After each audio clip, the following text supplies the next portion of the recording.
On April 7th, 2020, I uploaded my very first video to YouTube. It was entitled, "Did Ethan Van Sciver Commit Criminal Fraud?" In that video, I went over Ethan's CyberFrog Ribbit Coin campaign. Throughout that campaign, the description stated that the coins were 99.9% silver. That description was changed between March 29th and April 2nd of 2020 to reflect the fact that the coins were not indeed silver. This alteration occurred after the campaign had fulfilled. On April 8th, the campaign was closed, and Ethan offered to refund backers. On April 13th, I hosted Ethan Van Sciver for my very first brief live stream. Ethan presented evidence in the form of a messily redacted email chain that he said was from his licensee, and that his licensee was responsible for the description of the coins. He also threatened to sue me and others. In this follow-up video, I'm going to take you through the timeline of events and incorporate Ethan's email chain. On or about August 6, 2019, Ethan received an email from his licensee that reads as follows. "Hi, Ethan. The 6-coin case is on its way to us. Delivery tomorrow. I can drive it over as soon as we get it. Some additional text, verbal ammo for you on the coins." Then what follows is a description of the coins that I documented in my first video.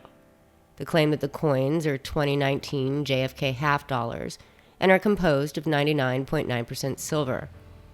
Also included was a copy and paste from the About page of the Merrick Mint. Even though this email is not dated, we can surmise the date is August 6th, because on August 7th, Mr. Van Sciver tweeted a picture of the 6 coins. 2.5 months after Ethan received this sample, the CyberFrog Ribbit Coin Indiegogo campaign went live on October 23, 2019.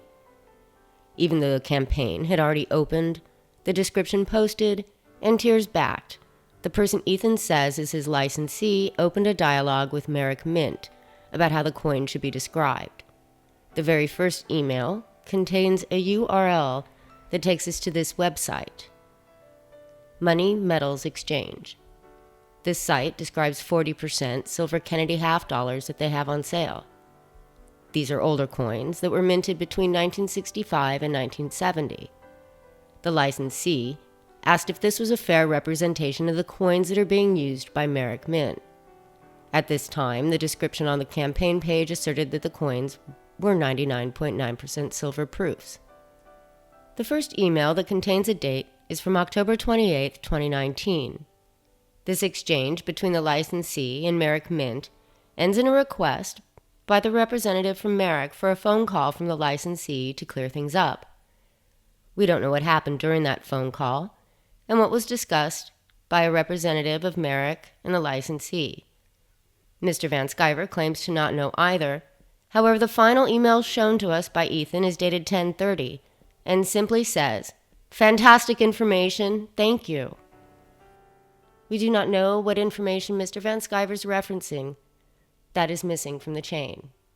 Why this email exchange was needed in the first place is a mystery. The licensee or Mr. Van Sciver should have had some type of proposal or paperwork from Merrick Mint describing the actual product. After all, Ethan did receive samples of these coins back in August. On December 22, 2019, the Indiegogo campaign ended and went in demand. On March 19th of 2020, Thomas Royaloop tweeted video of himself removing the durable ink from the coins with mayonnaise and claiming that it was nothing more than a piece of paper. On 3/20, Ethan tweeted out a video of a coin colorization process. And on the 21st, Thomas Royaloop tweeted pictures showing the coin he received was not made of silver, but of copper and nickel. On 3/22, I replied to Ethan in a thread on Twitter and pointed out the coin was not silver, and his response was laughter. On 3/29, I archived the Ribbit Coin Indiegogo campaign webpage. On April 2nd, 2020, I discovered that the page had been edited and tweeted that information. On 4/6, Ethan replied to a Twitter user who was arguing that the campaign page didn't state the coins were 99.9% silver, quote, "He's saying the campaign was edited, which is possible," end quote. On April 7th, I uploaded my video.